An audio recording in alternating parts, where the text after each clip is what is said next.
Welcome, welcome, welcome, welcome.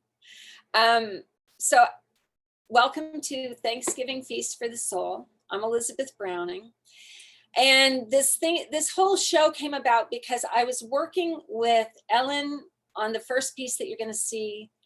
And I found myself being so filled and so grateful and really nourished just by the words and by the story. And I thought the world needs to see this. And then I started thinking about all of the artists who need to be able to remember who they are during this time, and also to be able to bring their gifts. And then I thought about all of us being at home and trying to stay safe and taking care of one another. And especially just before Thanksgiving, I thought this would be a really good time for us to connect and to remember that we are able to feed one another with things beyond food. So my friend Lori sent me a message, and I think this kind of says it all. She said, "In a year unlike any other, I am especially blessed by and grateful for the friends and the family who unceasingly right my ship in the eye of the storm." So we're here together to connect today and to share and to remember how good life can be in the midst of this storm. So as you probably gathered, this is not a polished show. We have not had rehearsals together. And with all of its challenges, I'm really thankful for Zoom, because it does give us a chance to connect intimately with one another. And I want to thank you for welcoming us into your home and letting us share the gifts that we bring today. So if there are any glitches, if anything comes up along the way, just take a deep breath. And this is what I do with Zoom now. I say, how thankful am I that we have an opportunity to still connect? And then I start thinking of everything everything I can be grateful for while I'm waiting for the Zoom thing to get fixed. And it actually works. So with no further ado, I would like to introduce, there's one other thing. This would be, if we were in a theater, this would be when I'd be saying, silence your cell phones, unwrap your candy wrappers, but you're at home. So it doesn't matter what happens. However, please refrain from chatting during the show, because it's very distracting and it pops up alongside the actors. And so at the end of this, we will do a toast to the actors. We will unmute people. You can send chat and feedback. But for the show, we want you to just get your drink and get cozy and make yourself comfortable. Yes, I know, mine too. I'll start by saying, hey, we made it, a toast. We made it. All right. So our first artist is Ellen Arad. And Ellen began her career as an associate producer for Good Morning America and a story editor for a major independent film production company. Part 2 found Ellen pursuing her second master's degree in Jewish education while performing in and around New York City as part of a singer-songwriter acoustic duo, which eventually led to an off-Broadway production of Sam Shepard's A Lie of the Mind. In part 3 of Ellen's life, Ellen becomes a fully ordained conservative cantor. And her path to the cantorate is documented in her piece, Finding My Voice, which is part of a published collection of essays entitled At My Pace, Ordinary Women Tell Their Extraordinary Stories. Ellen has served the Jewish community for many years as a cantor, lay leader, educator, and chaplain. And she's currently serving as the High Holiday Hassan for First Hebrew Congregation in Peekskill, New York. Ellen considers herself to be a new kind of spiritual leader. As an actor and singer-songwriter, she is developing a one-woman show about Judaism, food, and all things family. And her passion is empowering others to celebrate the beauty of the rhythm of the Jewish life through music, theater, teaching, and connection. So stay tuned for part 4 of Ellen's life. Ellen, Arad.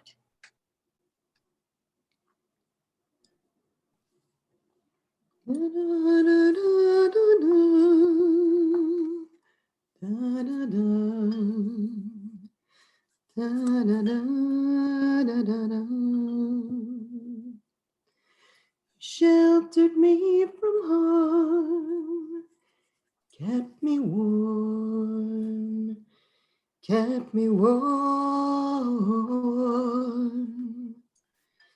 You gave my life to me, set me free, set me free.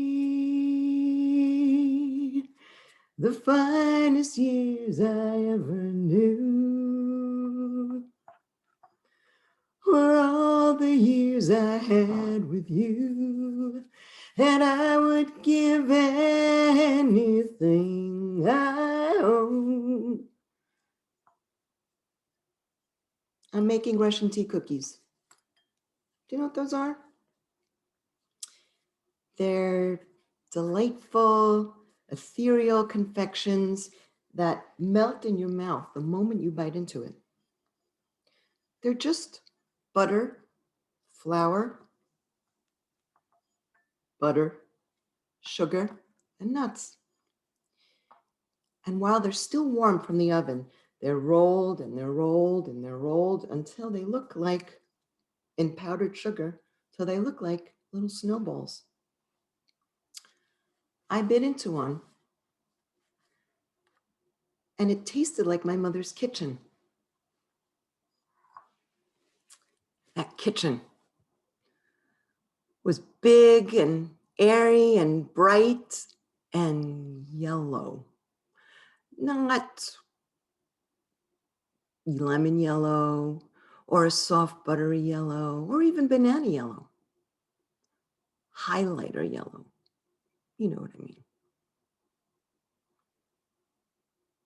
And here's my mom in the midst of this riot of yellow.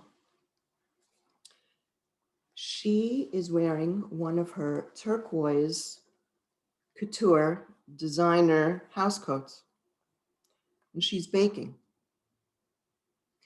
Baking is her passion, one of two. The other one is opera. Her cheesecake, unparalleled. Here's my bubby sitting at the kitchen table, you know, with the real vinyl seats and the wheels on the chairs that you could go careening across the linoleum kitchen floor. They're speaking in Yiddish, and they're exchanging volleys back and forth, and it's like watching a ping pong game. Tochter, das ist nicht Nieslach für deine Kirchlach. Der Babel hat schon gegessen? Oi, Mama, sorg sich nicht. Der Babel gegessen. They think I don't understand, but I do. My grandmother is admonishing my mother for not putting enough nuts in the cookies, and without taking a breath, asks, has the baby eaten? Now, for those of you who have lost track, I'm the baby. I'm 14, but I'm the baby. And I remain the baby until I'm 25, on the day she died. One mouth-watering bite, and it took me straight to that place, to a place of warmth and comfort and love and chaos. It's the place that reminds me where I came from and made me wonder where I was going. It's the place that reminds me that I'm just a link in the chain of tradition and history that brings commitment, pride, love, and connection. It's the place that instills in me the hope that my kitchen will one day bring that same rush of emotion, of love and warmth and tradition to my own children one day.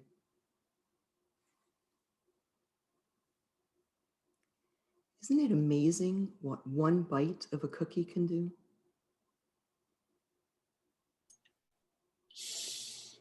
Oh, thank you. Thank you, Ellen. If you want to clap with your hands, this is how we do it on Zoom. That was beautiful. Oh. So our next artist is Jorg Michael Schwartz. Jorg is one of North America's leading Baroque violinists and has performed as soloist and chamber musician, winning prizes in violin competitions around the world. Jorg is originally from Germany and has served as concertmaster of the Juilliard Orchestra, the New Hampshire Symphony Orchestra, and in October 2016 made his solo debut at New York's Lincoln Center with the American Classical Orchestra in Vivaldi's Four Seasons.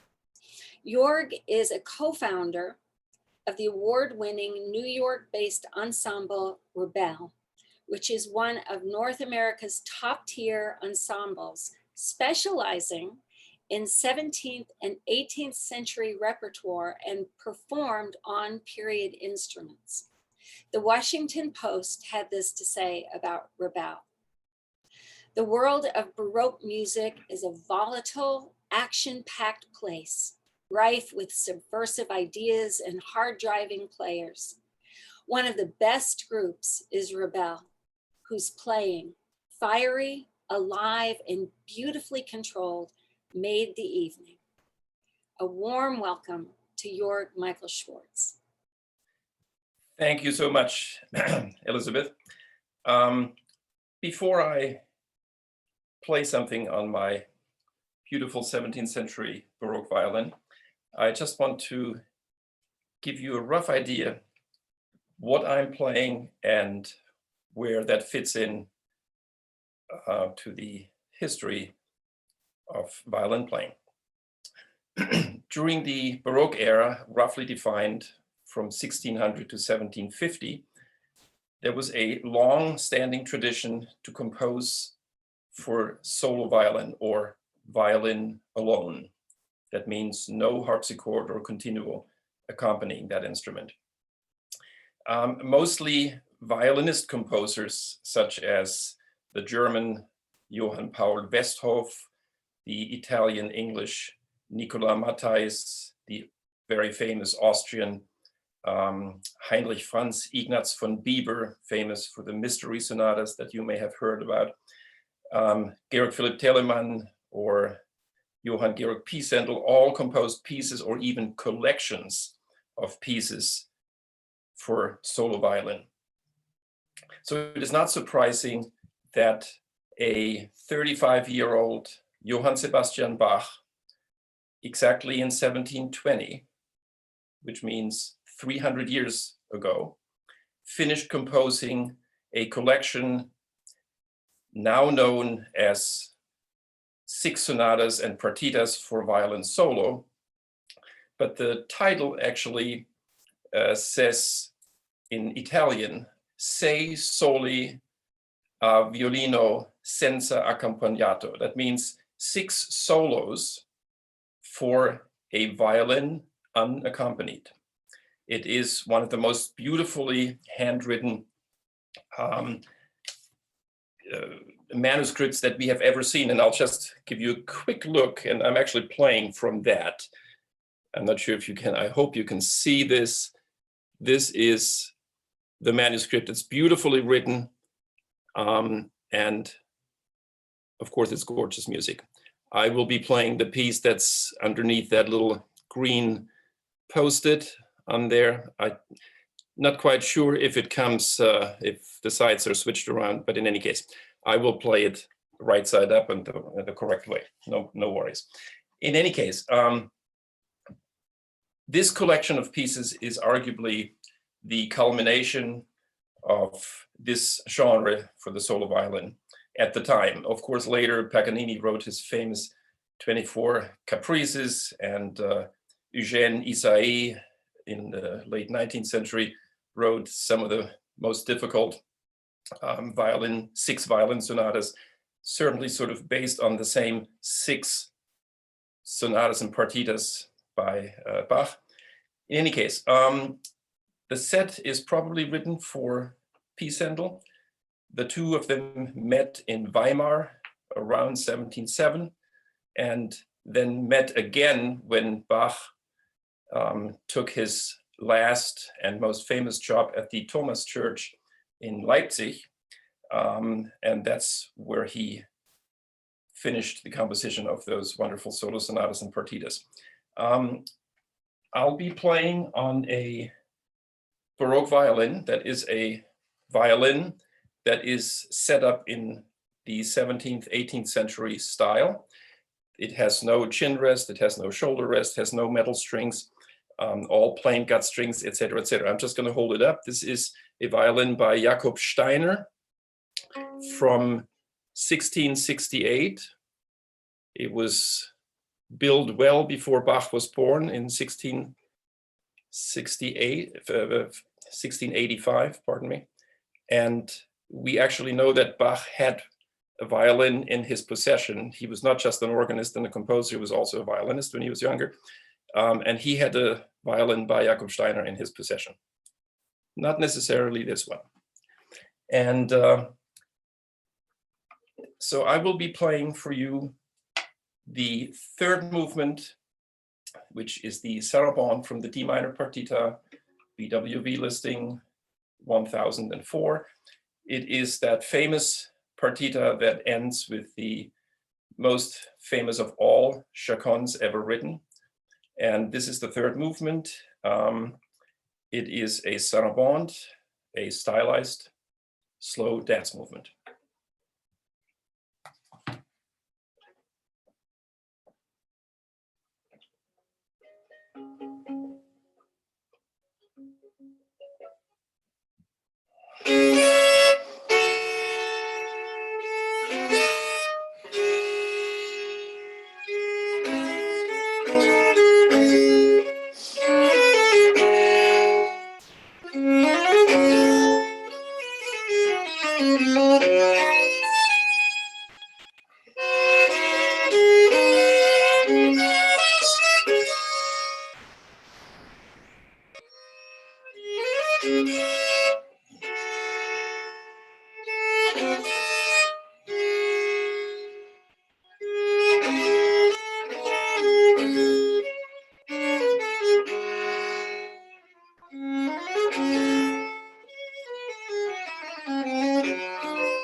Oh, bravo, bravo. Oh, yes. Clapping hands, Jorg, many, many clapping hands visually. You can't see them all, but there are hundreds of them. Oh my goodness. Thank you so much. Thank you so much. 300 years ago, it was written. The violin is older than that. And what a gift. Thank you. So our next artist is Jasmine Rincon. Jasmine is a writer, poet, and artist whose focus is on healing, mind, body, and spirit. Jasmine studied health coaching at New York's Institute for Integrative Nutrition, and is a health and wellness coach and an independent consultant with Beachbody and doTERRA. She lives with her beautiful son and life partner in Union City, New Jersey. And Jasmine's return to painting and poetry has opened up an entire new world of possibilities for healing and new beginnings in this time of transition for us all. Jasmine Rincon. Can I just say before I start, Jorg, that was so beautiful. I can't even speak. I'm like so touched by it. Thank you so much. Whew, collect myself. So in the beginning, there was just a girl, a happy little girl, a girl who loved and still loves classical music and coloring books because I could color in the lines. That was my favorite part of kindergarten when we got to color. My best friend at the time, Denise, had a rainbow bright coloring book. And during the day, she let me color the pages along with her. Once I didn't get to finish the one I'd been working on, so she ripped it out of her book and she gave it to me so I could finish it at home. At home, I colored her to look just like me, brown with wild black hair. And I was super proud of it. I couldn't wait to take it to school to show Denise the next day. When I showed her, she told me she needed to get her page back. I asked her why, since I'd already colored it. And she said that her mommy told her that she couldn't give her pages out to Black people. I looked down at my arm, which was the only part of me that I could see at the time, and I told her that I was brown. I was confused, so I went home and I asked my mom to confirm that I was brown. She told me that in this country, we are considered Black. It didn't make sense to me because my mother's skin was even lighter brown than mine, but I began to realize then what it really meant. I was not the right color. From that point on, all I wanted was to be like everyone else. In a cruel twist of fate, I grew up in a neighborhood where everyone looked pretty much the same.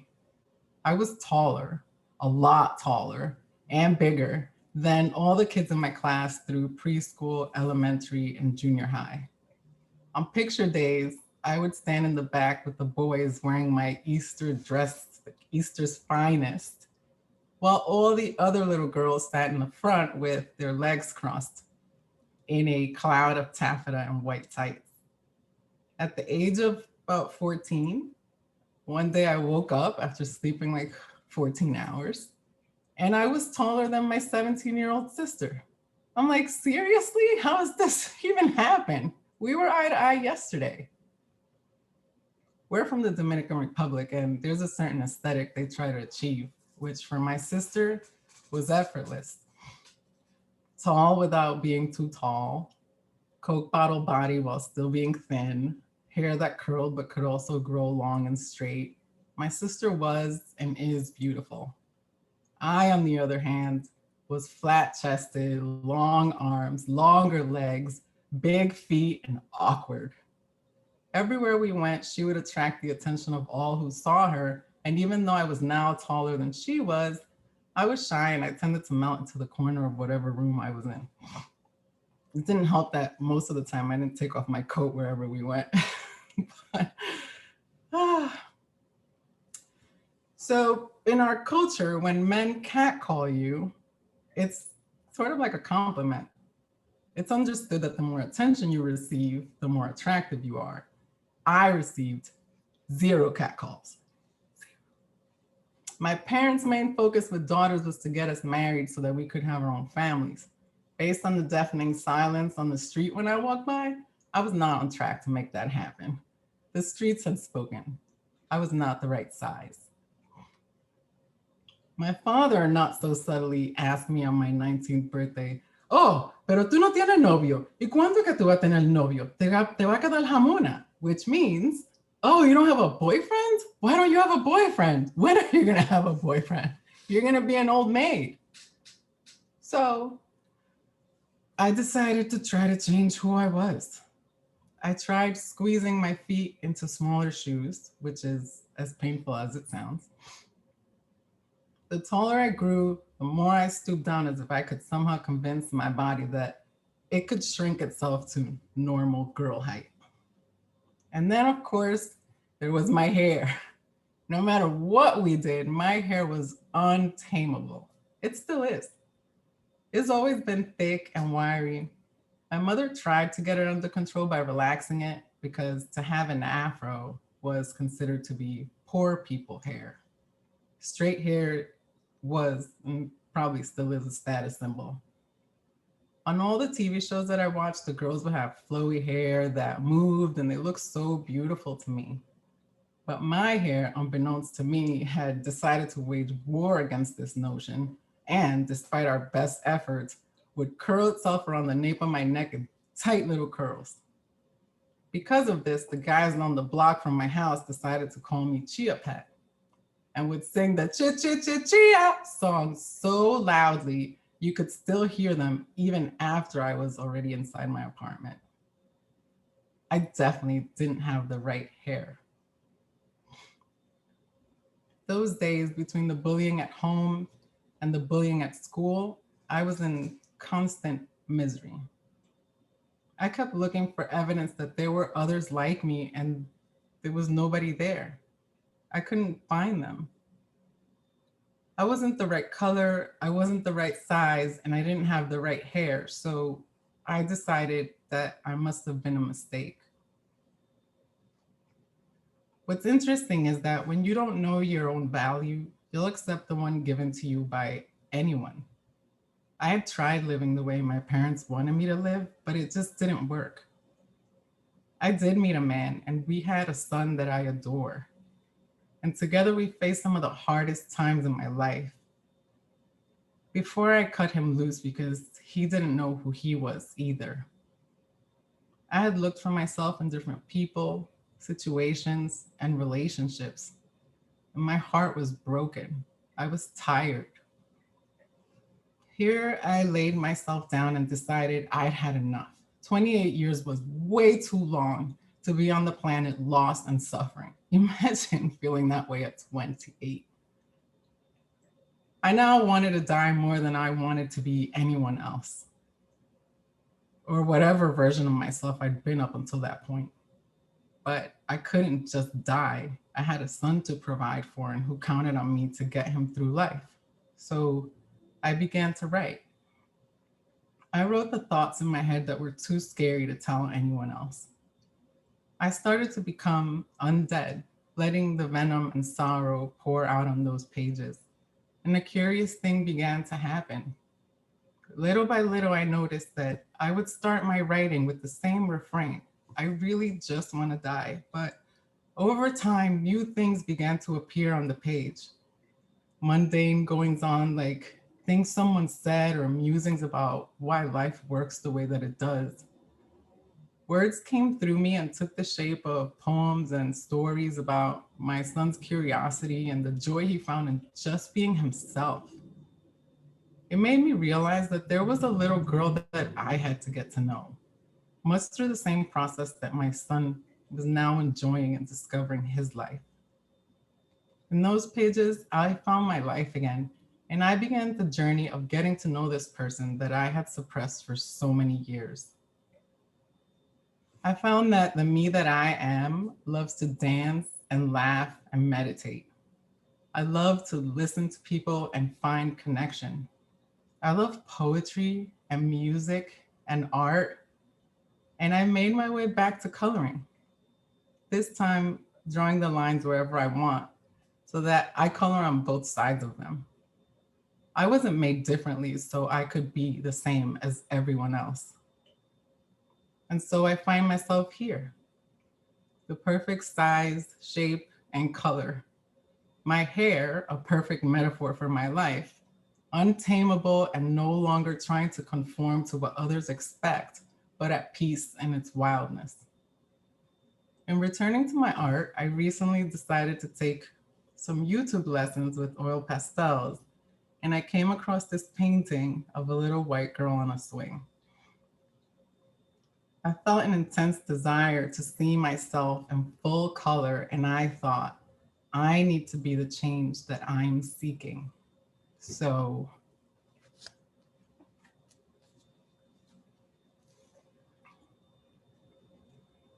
here is my little girl, sitting on the swing, face to the sun, wild hair in the breeze, with my kitty by my side and my hands on the gift of at long last becoming who I truly am.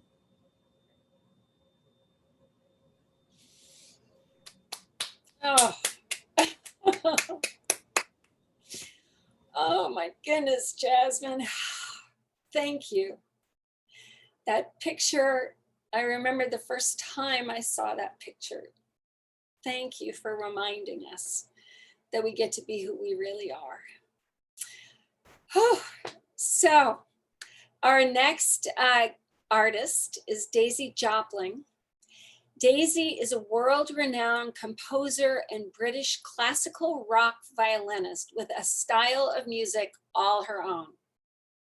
She began playing the violin when she was 3 years old, and her solo work has included playing a concerto at the London's Royal Albert Hall at the age of 14, before 30,000 people at the opening of the Vienna Festival in both 2004 and 2005, and in major festivals and concert halls throughout the world, including Carnegie Hall, Lincoln Center in New York, and at the United Nations Assembly Hall in New York, alongside Felicia Rashad, Whoopi Goldberg, and Kimani Marley.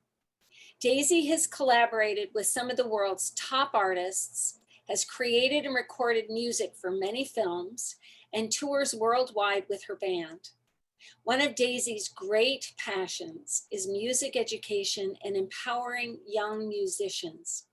The Daisy Joplin Music Mentorship Foundation brings the power of world-class music making into community performances that has transformed the lives of more than 7,500 children from all backgrounds. A very warm welcome to Daisy Joplin. Thank you so much. Thank you, Elizabeth. Thank you, all the artists who've performed and read and talked. It's such an honor and gift to be here. So thank you all. I'm going to play a fun little piece. I've actually just had the incredible gift. I've gifted myself to go away to Mexico on holiday for 2 weeks. I didn't play the violin for 2 weeks. I'm going to pick it up now and have some fun. And this is a very popular violin piece. It's by an Italian guy called Vittorio Monti. Elizabeth said, play something fun. This is so much fun. It's based on a Hungarian dance called the Csárdás. So I'm going to have my band playing in the background and I'm going to have fun with you all. Thank you.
Oh my goodness, many clapping hands. Thank you. Oh, Daisy. I remember the first time I saw Daisy play and I heard this music and I found my way to it and I was dumbfounded that someone could do that on a violin. So thank you. All right, so our next artist is Carolyn Kate. Carolyn describes herself as part embryo, part grandmother trapped in the body of an ageless comedian actress. I describe Carolyn as a female Robin Williams because we never know where her fabulous mind is going to go next. She's performed in comedy clubs all over the New York City metropolitan area, such as Stand Up New York, the Broadway Comedy Club, and the Stand-In Chashama. And her 100% improvised show, McGregor Live, was a hit at the former Rose's Turn. Her extravaganza of a variety show, Kate and the Wonderfuls, was seen at the Parkside Lounge and the Duplex, featuring many of Carolyn's off-the-wall original characters, including Ethel Bubb, Jufro, the Strange Art Teacher, and more. In March and December of last year at the Duplex, Carolyn performed her original show, Honing It In, a one-woman show with 3 other people.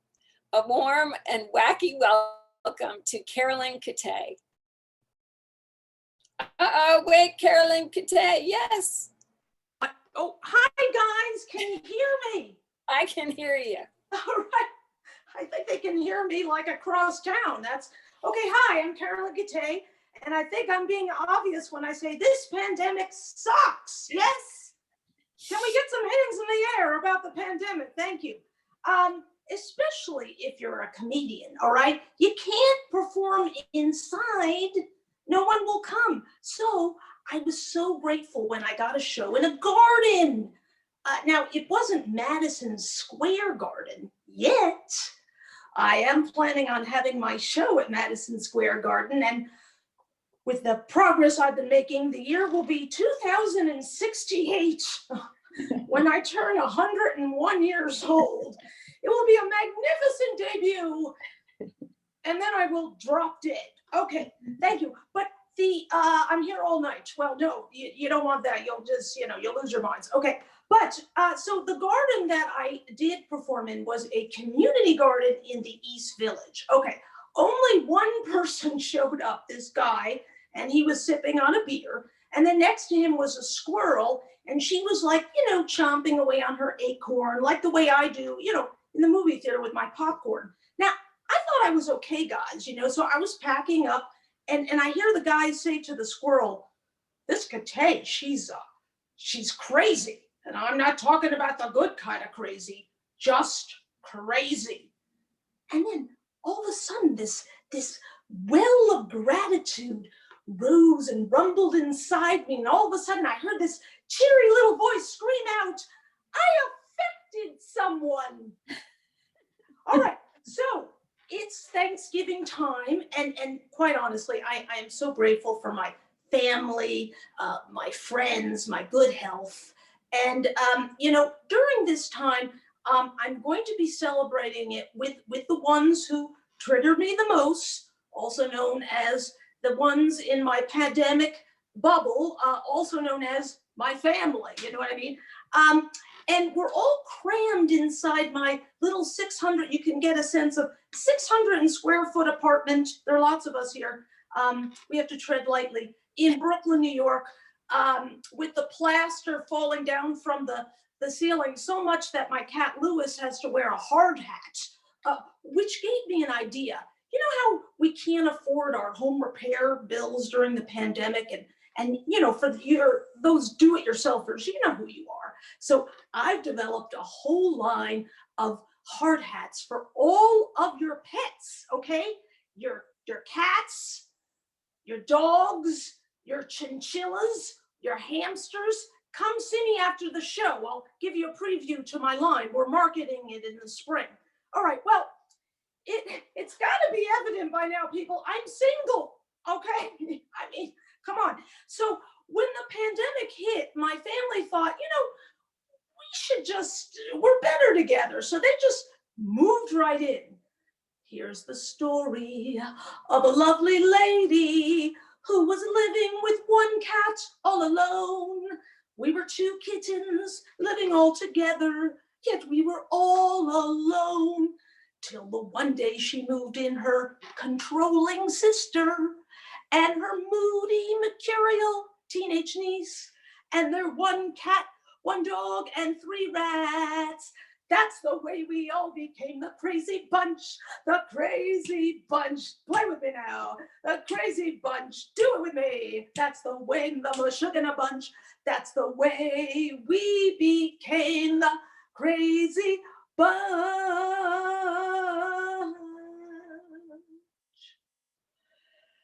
Now, if we wake up the day, because you never know really, the day after Thanksgiving, it's Black Friday, the biggest shopping day of the year.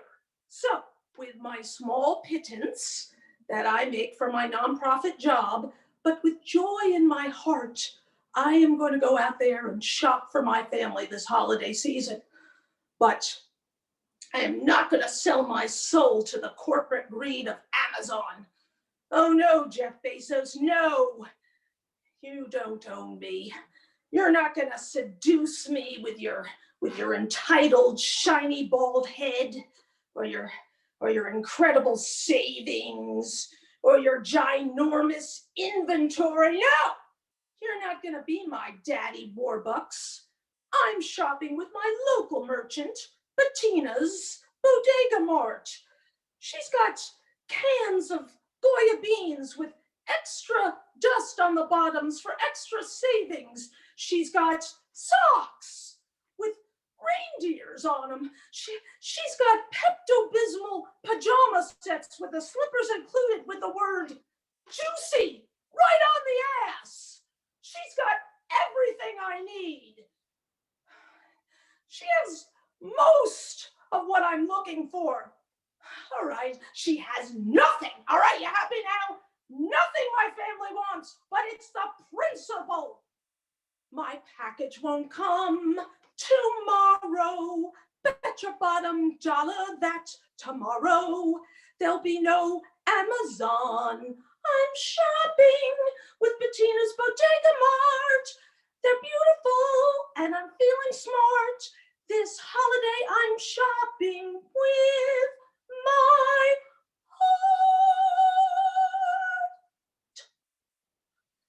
Now, despite my joyous facade, I come from a very, very long line of depressed Jews in suburban New Jersey. You see, friends, it was the worst of times. It was the worst of times. Growing up today, I always felt less than worthy. I had very low self-esteem. But the saving grace was, so did my entire family. My mother, my father, my sister, all 4 grandparents, and our cats.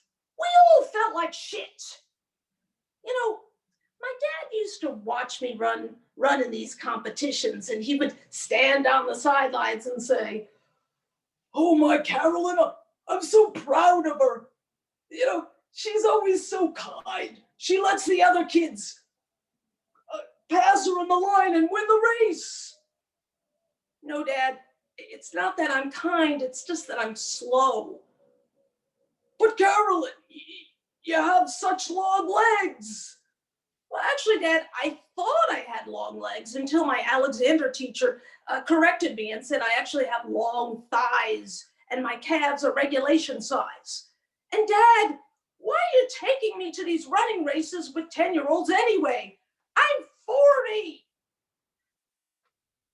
So, like everyone during this pandemic and these uncertain and lonely times, I'm just looking for some human connection, you know what I mean? Especially from the opposite sex. I mean, can I be frank with you all? There is nothing going on down there, all right? It's like Miss Havisham. But please, with no great expectations, all right? I just want to connect wherever and whenever I can. So I was in the supermarket the other day, and I noticed waiting in line to check out my groceries that there was this person 6 feet away. I think it was a man. It was hard to tell. And he had such beguiling eyes and a super cute kitty cat mask on. So I decided, what the hell? I'll strike up a conversation. Hi, sir. Hi. Sir, do you like my Swiss chard? Would you like to touch my Swiss chard, sir? No? Okay. Because you know how I like my Swiss chard, sir. Big and hard. Ready for the chompy, chomp, chomp, chompy, chompy. Then he left the line and he went to get a manager. Yes! I connected with someone. Now, you may wonder why I'm putting on this bagel on my finger. Let me get it on there. People, this is my ring, okay? I got bling, all right? I'm glamming. I got gluten, all right? Some people wear diamond rings, others wear precious gems, but I wear a bagel. Now, I wear this bagel because it connects me to my identity as a very hungry Jew who's been gluten-free for way too long and who's longing for her carbohydrates. And it takes me back to my childhood in Union, New Jersey with this fresh Jewish seeded rye bread. It was the freshest in the land. And my father would pronounce Union, New Jersey, Onion, New Jersey, and then do his dad laugh. It was so wonderful. You know, people, in the end, it's not about the petty grievances that I sometimes feel or the resentments. No, it's not about having a fancy car or money or being really good looking. Although I wouldn't throw any of that out of bed. I'm just saying it's all about this moment and our connectedness and carbohydrates, okay? So for all of it, I am profoundly grateful. Happy Thanksgiving, everyone. Hey. I ate my bagel now. Thank you, Carolyn. Oh my goodness. Did I tell you or did I tell you? All right, our next artist is the lovely Ilana Davidson. And Ilana is an American operatic soprano who's had an active international singing career in operas and concerts. As a soloist, her recording of William Bolcom's songs of innocence and of experience, conducted by Leonard Slatkin at Carnegie Hall, was the recipient of 4 Grammy Awards, including Best Classical Album in 2006. And she is the artistic director of the Chamber Music Ensemble Classical Cafe. Ilana is also a health enthusiast, a certified yoga instructor, and a leader in holistic wellness as an independent consultant with Arbonne International. A very warm welcome to Ilana Davidson. Thank you, everyone. It's an honor to be here. I wanted to sing an Elizabethan song for you called If Music Be the Food of Love by Henry Purcell. I'll tell you a little bit about this song before I sing it. If you remember in the opening scene of Shakespeare's The Twelfth Night, Orsino, who was repeatedly rejected by the Countess Olivia, invokes a musical metaphor to describe his lovesick heart. If music be the food of love, play on. Now, this poem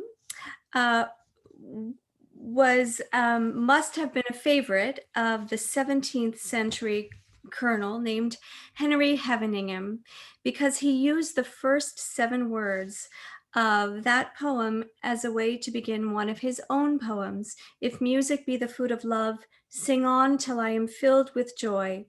For then my listening soul you move with pleasures that can never cloy. Your eyes, your mien, your tongue declare that you are music everywhere. Pleasures invade both eye and ear, so fierce the transports are they wound. And all my senses feasted are, though yet the treat is only sound. Sure, I must perish by your charms, unless you save me in your arms. Now, one of the reasons I love to sing this music is I love Elizabethan things, and in performing this music, I am often seated with a lute player, and in those times, the entertainment would be seated with the singer and the lute on the same bench to feel the vibration, and they would also be entertaining the court. And I give you If Music Be the Food of Love by Henry Purcell, whose dates were 1659 to 1695. And I wish I had a lute player with me, but I don't today. If music be the food of love, sing on, sing on, sing on, sing on, till I am filled with joy. For then my listening soul you move, for then my listening soul you move to pleasures that can never cloy. Your eyes, your mien, your tongue declare that you are music everywhere. Your eyes, your mien, your tongue declare that you are music everywhere.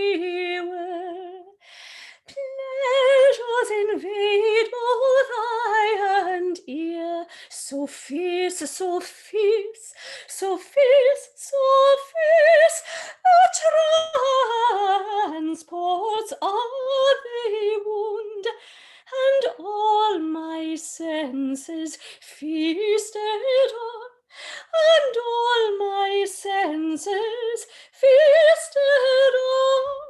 Yet the treat is only sound. Sure, I must perish from your charms, unless you save me in your arms.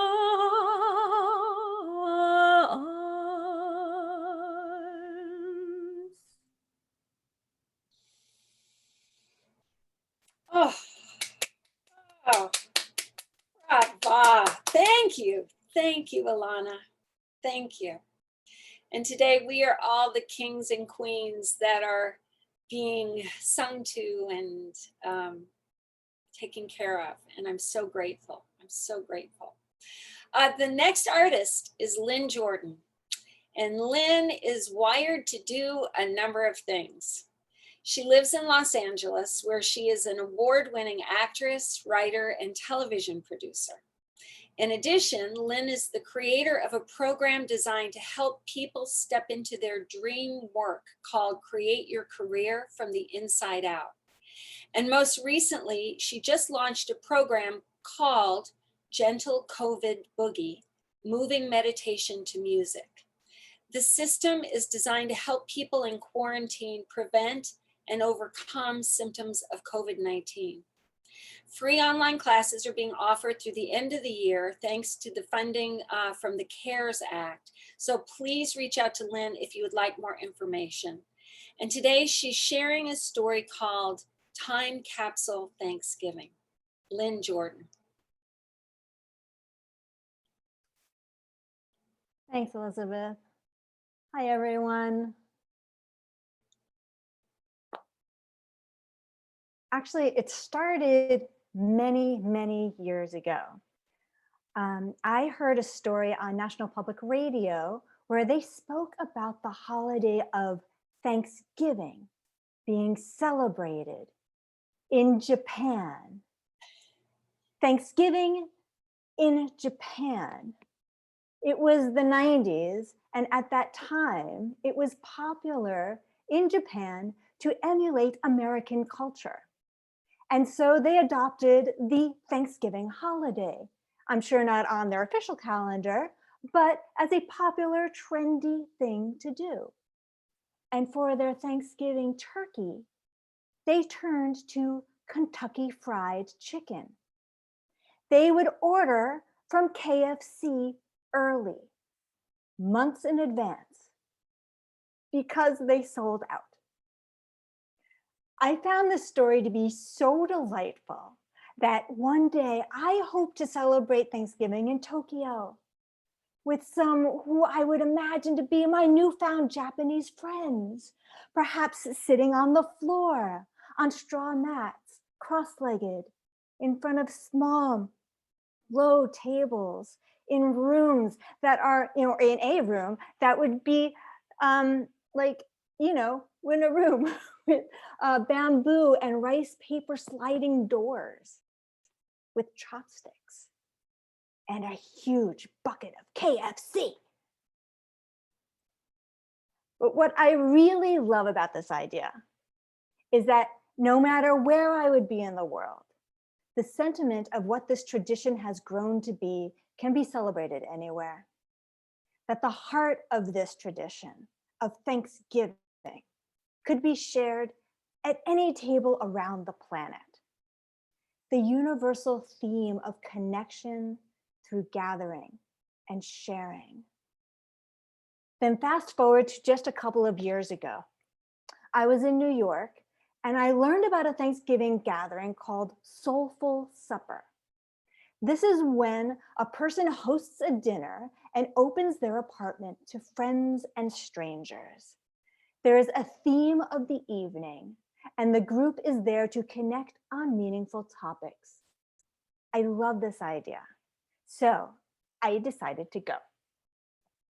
It took place in a tiny apartment on the Lower East Side, and the host managed to toggle together the kitchen table, 2 desks, 2 side tables, and it took up the entire length of the apartment and seated 12. We sat on a collection of chairs and stools and stacks of books. And the easy places, this easy spaces that you could get access to were all taken. And so leaving me a place in the center against the wall, which required a certain mild form of contortionism for me to settle in. And once you were in your seat, there was no getting up without completely destroying the setup. I didn't know anybody there. Most people were between the ages of 30 and 50, and most were white with a small mix of people of color. The energy, though, was buoyant, and the host, who was Japanese, created a spectacular meal of soup and salad and 2 Japanese main dishes. It was divine. No, there was no KFC. Then the topic was introduced. How do people authentically connect during a time in history when we are so disconnected from one another? What I loved about this gathering was how this group of mostly strangers offered truly earnest perspectives of their experiences. And there was this universal theme, a need for authentic connection with people. We listened, we shared, we nodded in mutual understanding. I was struck by this one comment, which came from an older gentleman who was seated at the end of the table. And he said that when he is in a situation where everyone is new to him, he finds that he has a completely open heart, because everybody's perspective will be different than his own. And because of that, he will be learning something new. And with that, we all raised a glass and we toasted. During that meal, which became this time capsule, authentic connection was created. It was beautiful. And here we are today, a group of some friends and some strangers brought together today by this unifying idea: thanks, gratitude, connection. And I'm so moved by this, because the way we connect now, the way we are connecting right now, Elizabeth mentioned it right at the top, offers a level of intimacy we didn't have before. And this is the aspect of virtual connection that I appreciate the most. I feel grateful to be in your homes today, right now. I feel honored and humbled that you would even invite me in. I am grateful that during this time, we have Elizabeth, the bright light that she is, to bring us together, to share, and to offer a breath of lightness, gratitude, and connection, while we simultaneously focus on staying isolated for the health of our friends, our neighbors, and our community. I look at all of the faces on my screen. So Elizabeth, I kind of cheated. I went back to gallery view. I started looking at all of the faces on my screen, and I saw faces of some people that I know, and mostly faces of people that I don't know. And for each of you, I am grateful. Grateful for you showing up here today so that we can create an experience together, one that will happen only here. It's never going to happen again. And I love that I get to create this time capsule with you.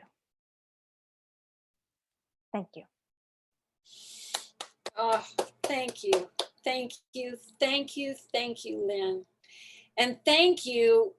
We have one more artist to share, but before we go to Michael, I want to say a special thank you to Kim Chin, who behind the scenes is moving everything back and forth and highlighting and muting, and this wouldn't be possible. She's a brilliant artist and actress herself, and she stepped up to help make this happen. And then I want to thank all of you for actually having the patience and the tenacity and the commitment to saying, we will join together, we will connect, and we will find a way to make this holiday a meaningful holiday. So our final artist for the day is Michael Leon Wooley. And Michael is a theater, film, television, and voice actor, singer, and activist. His voice is the beloved voice of characters such as Louis the alligator in Disney's award-winning The Princess and the Frog, and Master Lun in Kung Fu Panda, Legends of Awesomeness. In 2006, Michael played Tiny Joe Dixon in the motion picture Dreamgirls, singing the solo, Taking the Long Way Home. And on Broadway, Michael was seen in Five Guys Named Mo, The Music Man, and Little Shop of Horrors as the voice of Audrey II, the man-eating plant. He made his Carnegie Hall debut with the New York Pops as one of the new faces of 2004. He's made guest appearances in numerous television shows, and most recently co-starred with RuPaul in the new Netflix series that you can see on Netflix, AJ and the Queen. A warm and wonderful welcome to Michael Leon Wooley, who's coming to us from Los Angeles. Hello, Michael Leon Wooley. Happy holidays, guys. Before I do this song that Elizabeth asked me to do, I just want to wish everyone a happy Thanksgiving and a happy holidays. And I would like 3 things of you. One is to be safe, and second, to stay in gratitude, and thirdly, wear a damn mask. And so here you go with this song that Elizabeth would like me to close with. I see trees of green, red roses too. I see them bloom for me and for you. And I think to myself, what a wonderful world. I see skies of blue and clouds of white, the bright, blessed day and the dark, sacred night. And I think to myself, what a wonderful world. The colors of the rainbow, so pretty in the sky, are also on the faces of people going by. I see friends shaking hands, saying, how do you do? They're really saying, I love you. I hear babies cry, I watch them grow. They'll learn much more than I'll ever know. And I think to myself, what a wonderful world. Yes, I think to myself, what a wonderful world. Happy holidays, everybody. Oh, yay. Yay. So we are going to end the recording. Before we go to gallery view, I want to make a toast. And if you have a drink, everyone can pick up a drink or just an intention. And I want to make a toast first to our artists for your heart and for your love and for your gifts and just for your tenacity that no matter what the circumstances, your light continues to shine and you bring your gift to the world. And then I want to include in this toast to our audience and our friends and our family and the people that make this circle complete, because without you, we are nothing. With you, we are everything. So for all of us, I wish you love. I wish you happiness and health and the best new year of your life so far. And a meaningful and precious holiday. So here's to everyone. God bless you. I love you. A toast to us. Cheers, my big glass. And we can turn the recording off. And then what we're going